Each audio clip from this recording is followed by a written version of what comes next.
Welcome to the deep dive. Today we're going on an adventure, I guess you could say, An adventure. into the world of tropical forest seed collection. Oh, wow. It's pretty fascinating stuff. Huh. And you might be surprised to learn that it involves techniques that wouldn't be out of place in like an action movie. Really? Yeah, dangling hundreds of feet in the air or even using rifles Wow. to collect precious seeds. That's incredible. Yeah, so our sources detail some incredible methods, and we're here to unpack what makes this work so fascinating and vital to the health of our forests.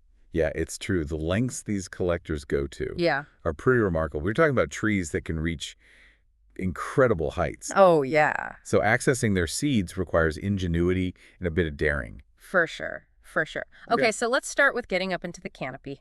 One of the sources talks about advanced line techniques, which sounds pretty intense. Right. They mention using everything from bows and arrows Wow. to these powerful big shot catapults to launch lines up into the treetops. Wow. I'm trying to picture that. It must take some serious skill. You're not wrong.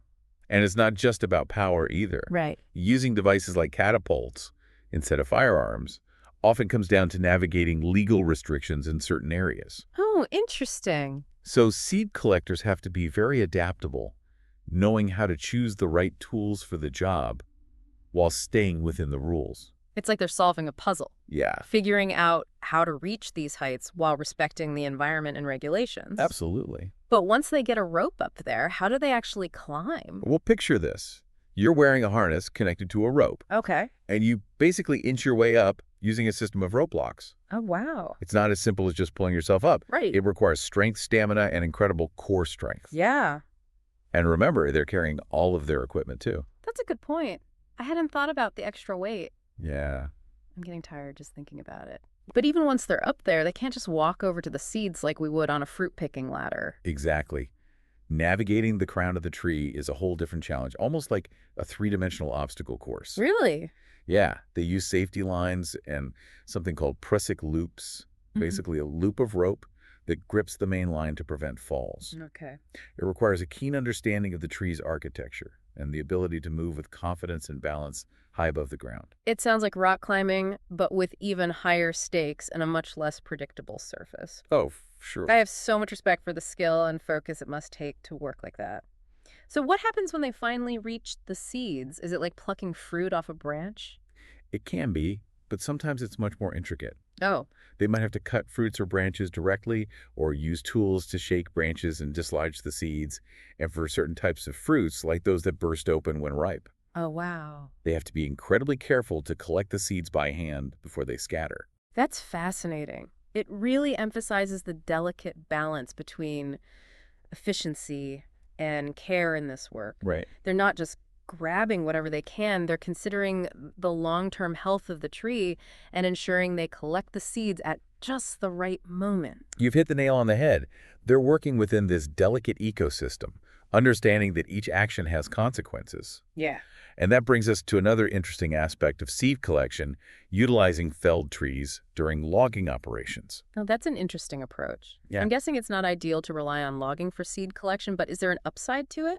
It's definitely not the preferred method, but it presents a unique opportunity. Okay. When a tree is felled, collectors can access seeds directly from the mother tree, Oh, I see. something that's much more difficult when the tree is standing tall in the rainforest. Yeah. Plus, it allows them to collect from the ground, which is a lot safer and more efficient than climbing. So it's like they're trying to make the best of a difficult situation, ensuring those valuable genetics are preserved even when a tree has to be cut down.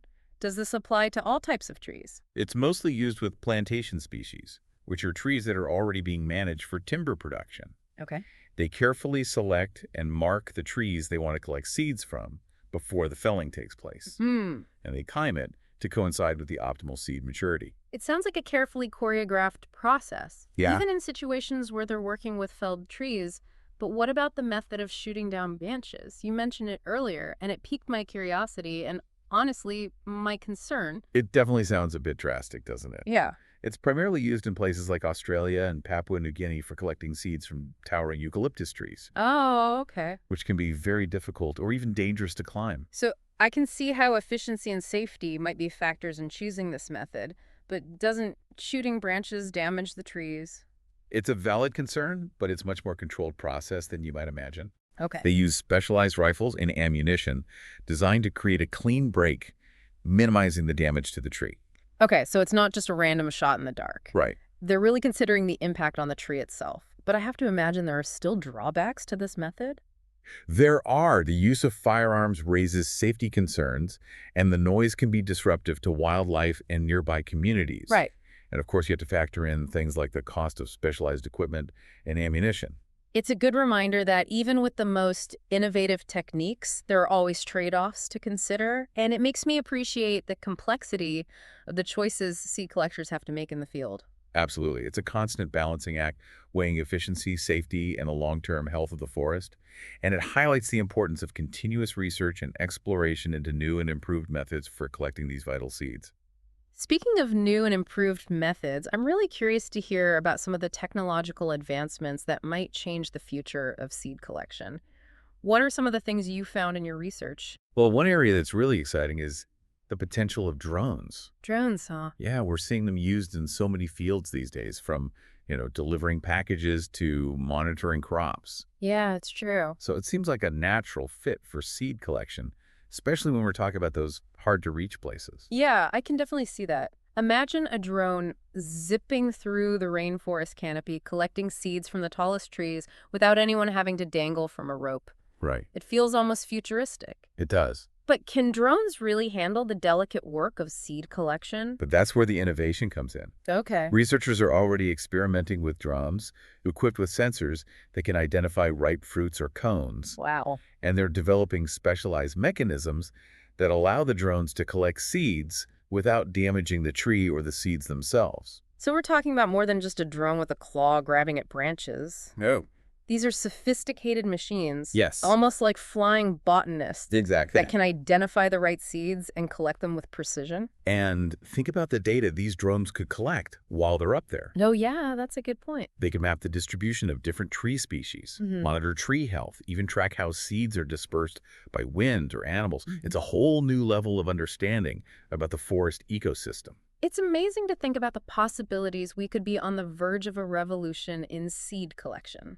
Yeah. One that's safer, more efficient, and gives us a deeper understanding of these incredible ecosystems. But drones still have limitations, right? Of course. Like battery life and range? Those are valid points. Yeah. Current drone technology might not allow for extended flights over vast areas, Aw. especially when they're carrying the weight of collecting seeds. Right. But just like any technology, drones are constantly evolving. We're seeing improvements in battery life, flight range, Right. and even the development of solar-powered drones that could theoretically stay aloft for days. Now that's a game changer. Yeah, A solar-powered drone that could fly for days collecting seeds and data from remote areas of the rainforest. It's like something out of a sci-fi novel. I know. It's really incredible. But even with all this technology, isn't there still a need for the human touch? Oh, absolutely. The expertise of someone who knows the forest and can identify the right trees and the best seeds? Technology is a powerful tool, but it can't replace the knowledge and experience of skilled seed collectors. Yeah. Think about it.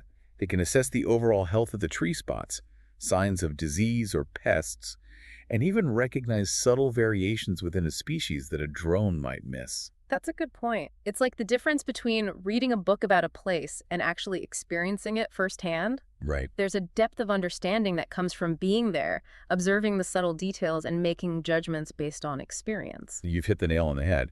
It's that combination of technology and human expertise that's going to drive the future of seed collection. Okay, so we've talked about the rainforest, but what about other extreme environments? Okay. Earlier, you mentioned deserts and the Arctic tundra. Oh, yeah. I can't even imagine what it takes to collect seeds in those places. It's a whole different set of challenges in deserts.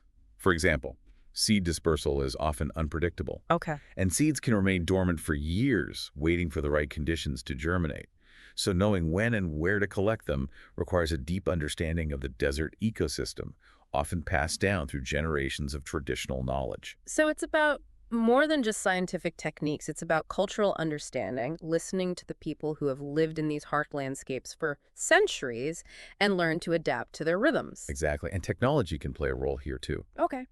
Imagine sensors that can detect moisture levels in the soil, Oh, wow. helping to pinpoint areas where seeds are more likely to be present after a rare rainfall, or drones equipped with thermal cameras capable of detecting the heat signatures of dormant seeds buried beneath the surface. That's fascinating. It's like we're combining ancient wisdom with cutting-edge technology to unlock the secrets of seed collection in these extreme environments. It really is amazing. Speaking of extreme, the Arctic tundra presents its own unique set of challenges.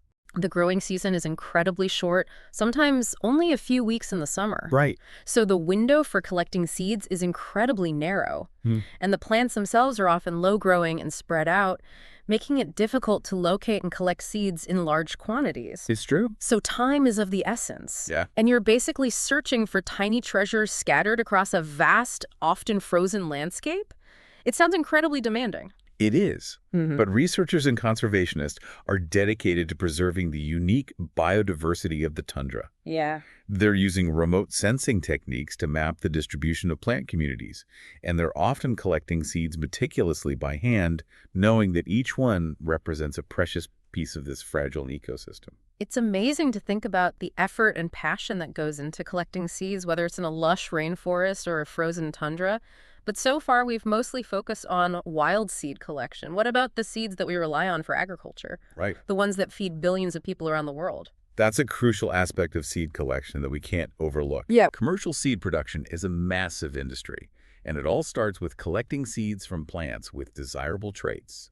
High yield, disease resistance, unique flavors, you name it. So it's like a treasure hunt for the best possible genes. Yeah. The ones that will help us grow more food more sustainably and with the qualities we desire. Exactly. And just like with wild seed collection, there's a blend of traditional knowledge and modern technology at play. Okay. Some seed companies work with small-scale farmers who have been saving and selecting seeds for generations, preserving valuable genetic diversity that might not be found in commercial seed banks. That's incredible. It's like tapping into a living library of agricultural knowledge, Yeah. passed down through generations of farmers who have carefully observed and nurtured their crops. It's a powerful reminder of the connection between human culture and the plants we rely on for sustenance. And on the technology side, we're seeing DNA sequencing used to analyze the genetic makeup of different plant varieties, helping breeders identify and crossbreed plants with the most desirable traits. It sounds like we're entering the realm of plant genetics and molecular biology. Yeah. It's amazing to think that we can unlock the secrets hidden within a seed and use that knowledge to improve our food supply. It is, and it highlights the importance of seed collection, not just for preserving biodiversity in the wild, but for ensuring the future of our food security. Right. We need those high-quality seeds adapted to different growing conditions and resistant to pests and diseases to feed a growing global population. It's a sobering thought, but also inspiring in a way. Yeah. We're talking about something as small and seemingly simple as a seed, yet it holds the potential to address some of the biggest challenges facing humanity. Absolutely. And that brings us to another fascinating aspect of seed collection, the world of seed banking. Seed banking. These are repositories where seeds from all over the world are meticulously stored, safeguarding genetic diversity for future generations. I've heard about these seed banks. Yeah. They're like vaults of life protecting the building blocks of our planet's plant diversity. Is there a specific one that stands out to you? The Svalbard Global Seed Vault in Norway is truly remarkable. Oh, yeah. It's built deep inside a mountain designed to withstand natural disasters and even nuclear war. Wow, that's incredible. It's reassuring to know that there are places like that safeguarding these precious seeds for centuries to come. But how does a seed actually end up in a seed bank? What's the process like? Well, it starts with careful selection and collection of seeds, ensuring they represent the genetic diversity of a particular species or population. This is where the expertise of seed collectors is once again crucial. Right. They need to know where to find the right plants, how to collect the seeds without damaging them, and how to document the collection process meticulously. It sounds like a very detailed and organized operation, from the field collection all the way to the seed bank itself. It has to be. These seeds are incredibly valuable not just for preserving biodiversity, but for research conservation and even potential future food production. It's amazing to think about the journey of a seed from a wildflower meadow to a high-tech seed bank, carrying with it the genetic legacy of its species and the potential to shape the future.